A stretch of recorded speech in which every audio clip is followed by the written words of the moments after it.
আসসালামু আলাইকুম। আজকে শনিবার সকাল 8টা বাজে ঘুম থেকে উঠি। প্রথমে সবকিছু গুছগাছ করে রাখি বিরাসলেই চলে এলাম মুখ ধোয়ার জন্য কিচেন রুমে। আর মুখ টুক ধুইয়া রওনা দিলাম অফিসের দিকে, কারণ আজকের প্রচুর পরিমাণে কাজ করতে হইবে। তাই আলিস্বামী বাদ দিয়ে এদিক ওদিকে সময় নষ্ট না করে সোজা চলে এলাম অফিসের দিকে। আর আইয়া দিয়ে চায়ের দিকে ধুলাবালুতে ভরে গেছে একদম। প্রথমেই ঢুকলাম মেইন অফিসের ভিতরে, আগে এইটা ক্লিন করি পরে বাইরের তা করবো।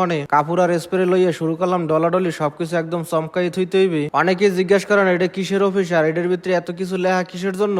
আসলে আগে এটা কোনো অফিস আসলে না, এটা লোক থাকার জায়গা আসলে। পরবর্তীতে যখন অফিস বানায় আর লোকগুলা যখন চলে যায় তখন ওনারা এইসব কিছু লিখে রাখতে যায়। যাই হোক, মোছামুছির কাজ শেষ করে আরাবিয়ায় পানি বললাম আর সুন্দর করে মুভ মারি দিলাম। মেইন অফিসের কাজ শেষ করে এদিকে আই দেখেন বিড়ালে একদম বাথরুম টাথরুম করে বমি করে নষ্ট করে রাখছে। এই রুমের ভিতরে বই আমি একটু নাস্তা পানি খাই। এটার ভিতরে জালনা নাই কিন্তু এসি আছে। অন্য রুমে আরো আছে কিন্তু এটার ভিতরে এসি নাই, জালনা আছে। যাই হোক, কিছু করার নাই। এরপর সাবান দিয়ে সুন্দর মতো ডললে একদম পানি দিয়ে ধুইয়া হালাইলাম। রুমের ভিতরে বাইরে সবকিছু সুন্দর মতো ধুইয়া মারিয়ে দিলাম স্প্রে। আলহামদুলিল্লাহ সবকিছু ক্লিনের কাজ তো শেষ। কালকের থেকে ইনশাল্লাহ ডিউটি চালু।